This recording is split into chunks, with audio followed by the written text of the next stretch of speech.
Welcome back to Sports on Tap. It's our Ohio high school football coverage. Week 8 recap, and we went over the Greater Cleveland Conference, the Southwestern Conference, the Suburban League, and we're going to get to our game of the week. That was for Week 8, which was Aurora and Copley, and tell you who we have for Week 9 coming up. But first, let's go over to Ed Dick, who's going to cover the Buckeye Bucks as they faced Firelands in the Patriot Athletic Conference, the Stars division. And, Ed, take it away. Yeah, we had a highly anticipated matchup here between two 6-1 teams going into this. Buckeye was 6-1, 2-0 in the conference. Firelands was 6-1, also 2-0 in the conference. You had the speed of Buckeye going against the size and the strength of Firelands, and as Buckeye's proven the entire year, their speed and their defense is just way too physical and way too good for the opposing team.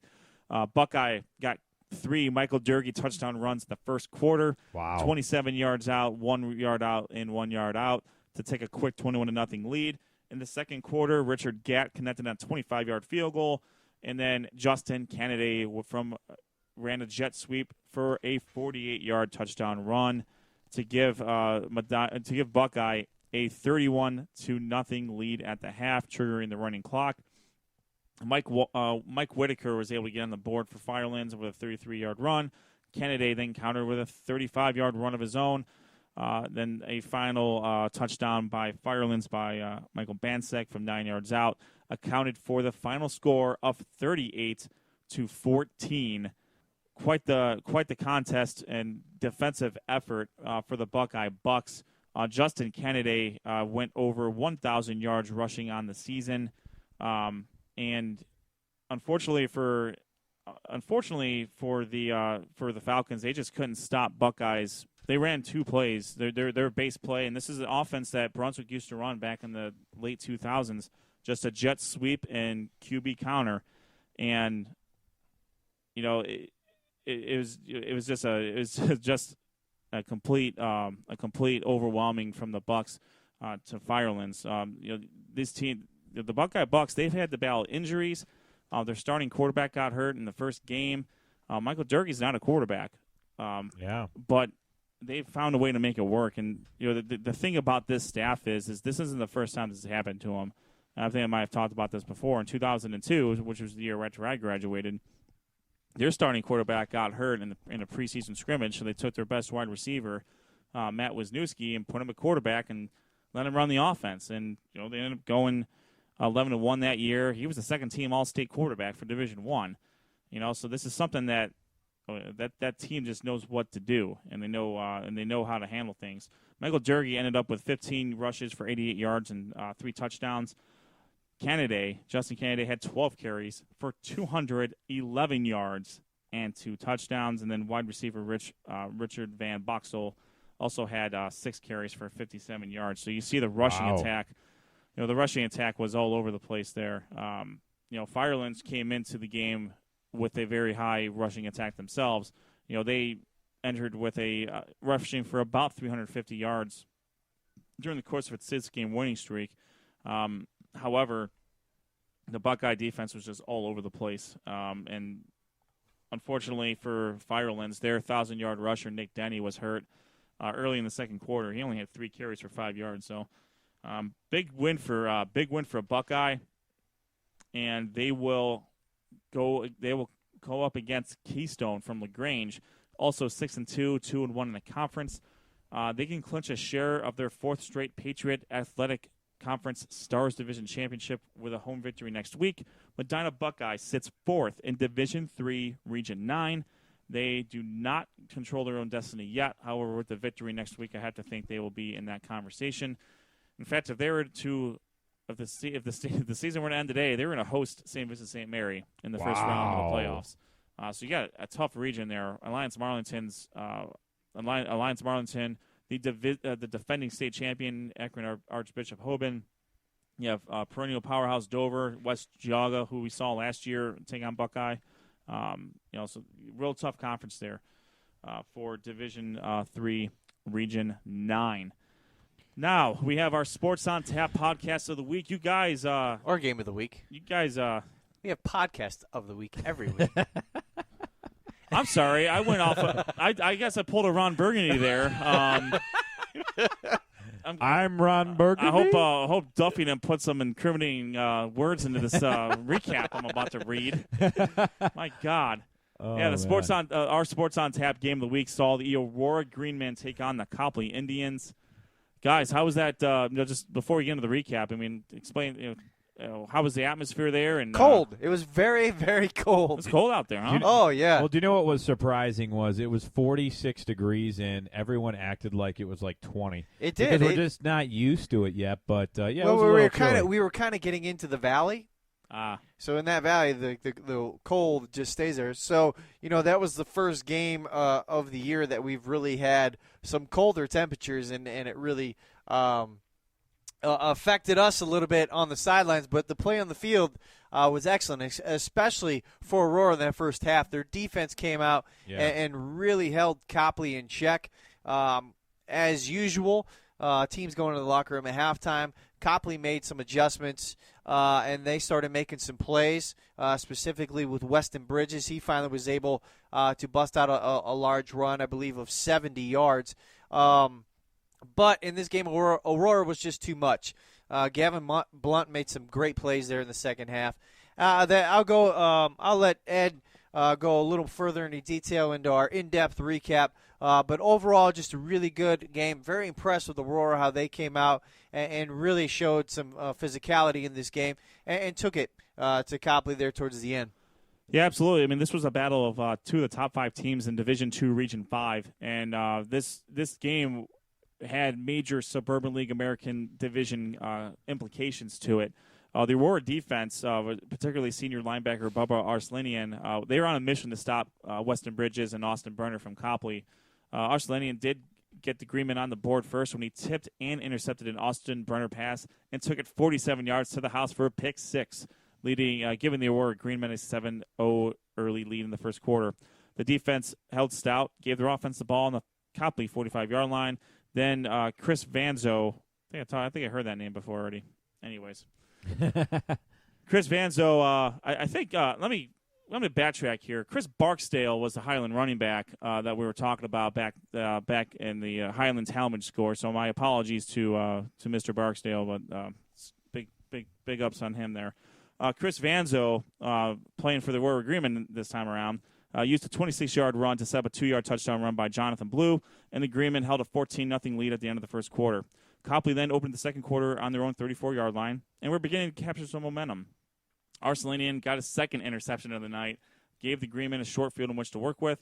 Wasting no time, Aurora used a 55-yard drive, capped off by a 1-yard touchdown run by Vanzo to take a 21-0 lead. Well, sorry, I didn't mean to interrupt you, but Bubba Arslanian's second interception would have been his second pick 6 of the game.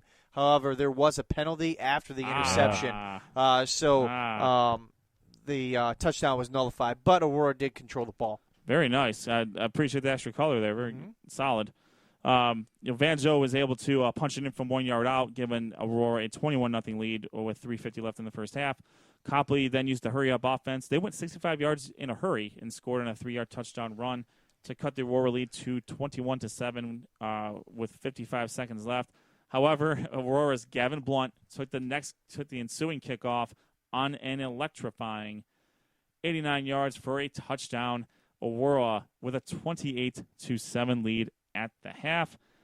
Copley got the ball to start the second half, wasted no time cutting in the Aurora lead with a 4-yard touchdown pass from Austin Berner to wide receiver Alex Welch, cutting the lead in half to 28-14 in favor of the Greenmen. On the very next drive, Aurora's Gavin Blunt got his second touchdown of the evening on a 41-yard catch and a run to put the Greenmen back up by 3 touchdowns, 35-14. Weston Bridges responded almost immediately for Copley with a sensational 64-yard touchdown run, cutting the Aurora lead to 35-21 at the end of the third quarter. Copley's defense got the ball back, and they were able to open up the fourth quarter. They turned to their star running back to shoulder the load, but the Aurora defense was able to force 2 sacks. They stopped a fake punt attempt and forced a bad punt to give the Greenmen offense the ball on the Copley 35-yard line.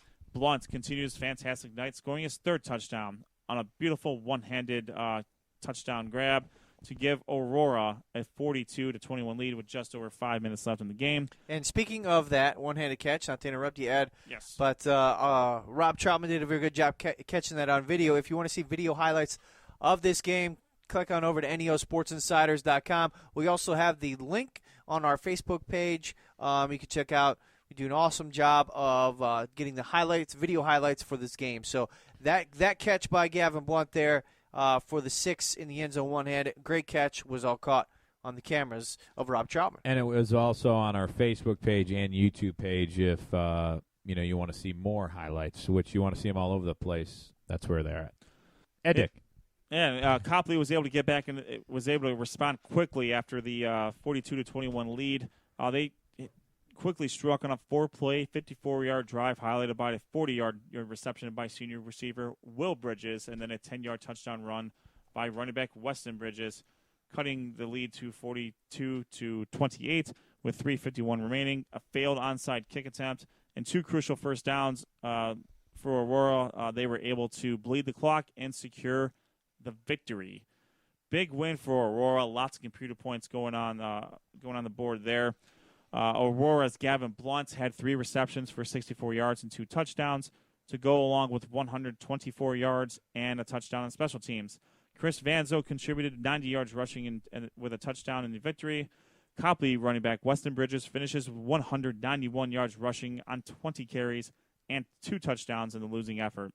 With the win, Aurora improves to 7-1 overall, 5-0 in the American League, the American Division of the Suburban League. They will look to continue the winning ways when they host Canada Prep Academy in a Week 9 non-conference matchup. Copley falls to 6-2 overall, 4-1 in the Suburban League American Division. They will look to rebound in Week 9 when they travel to Kent Roosevelt and take on the Rough Riders out there. I believe we can now talk about the Suburban League American Division Week 8 MVP. Aurora wide receiver Gavin Blunt, 3 receptions for 64 yards and 2 touchdowns, and then also 124 yards and a touchdown on special teams. He is the Suburban League American Division Week 8 MVP. Yeah, great pick by Duff there. And, that was a great game. Head coach of the Aurora Agreement, Bob Mahalik, did a great job. That team was ready. And defensively, they really threw Copley off in the first half. And if you listen to our interview in the video, Mahalik talked about Weston Bridges just being a dynamic player that, you can try to contain him, but he was tough in that second half, and he got some really long runs. And when he's out in the open, he's absolutely dangerous. And, holding Copley, eventually Bridges did get his yardage up and got some touchdowns. But overall, the defense of Aurora really gave them a fit in that first half. And, like you said, Blunt with some great catches. That one-handed grab was unbelievable. And they're a team that can pass when they want to, but they also run. So they really mix it up really nice there. And to give a shout-out to Brunswick alum Nick Cucarola is on that staff, and they do a really good job with those players. You see some players make mistakes. The coaches pull them over to the sideline, talk to them, and try to explain, what they need to do better. And, again, a very impressive win for Aurora. Copley, is a team that's right there too. They've had a really good year. They have some different weapons on their team too, with the quarterback Brennan there. A very impressive passer. He was a little bit off that night, but the running game of Copley, man, is really tough to stop, especially when they get in the open field. So it was a great game, great atmosphere. Want to thank Copley for hosting us there, and both teams were very nice to us and helping us out with stats was Aurora, and it makes for great coverage, and it sounds a lot better when you have that, and got some great video and everything, and social media look great. So thank you for the schools for helping us out there. Yeah, and Aurora right now is sitting at the top of Division II, Region 5. They do control their own destiny. Copley currently 6th and 6th place in Division II, Region 5. They also control their own destiny to finish out the season. So as long as both those teams win out, they will be in the playoffs, according to Joe Eitel. Okay. So, yeah, both teams, like you said, control their own destiny and can be in with some wins there. So, congratulations to those teams so far on good years, but still 2 games left. But right now, let's talk about our Week 9 game of the week. Dun, dun, dun. And, Josh, why don't you tell everybody where we're going to be at? Well, we had we had a lot of games to choose from. Very good games to choose from. But this week we decided that we're going to head to Midview. We are going to be there live to witness Avon Lake as they travel to Midview to take on the Middies.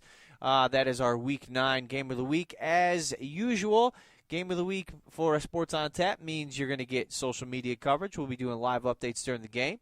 We're going to have a nice article recap written on neosportsinsiders.com.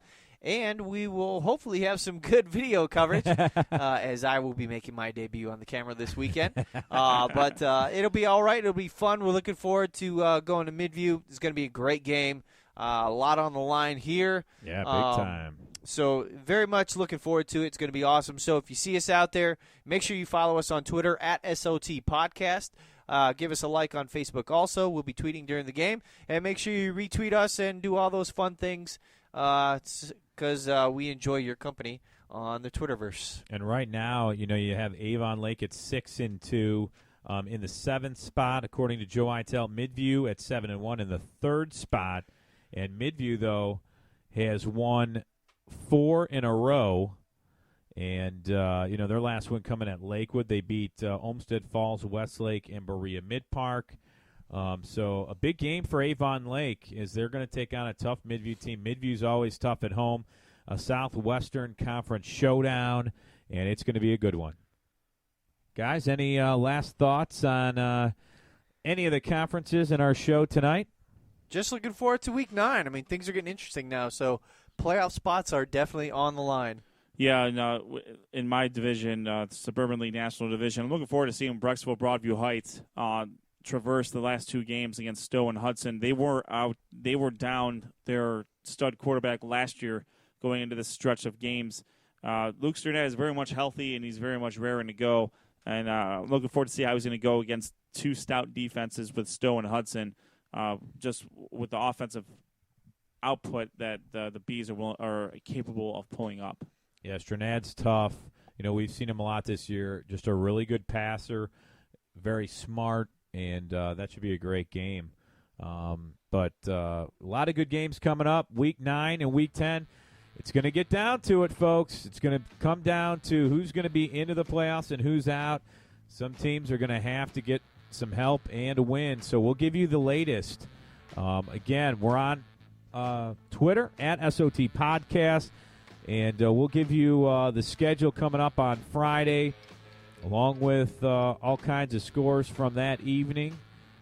So feel free to tweet at us. We're on Facebook, and neosportsinsiders.com for all the information.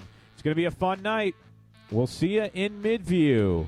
We're Sports on Tap, part of the Neo Sports Insiders Network. Quick update. Solo home run just by the Toronto Blue Jays. It is the bottom of the 2nd inning, 1-1.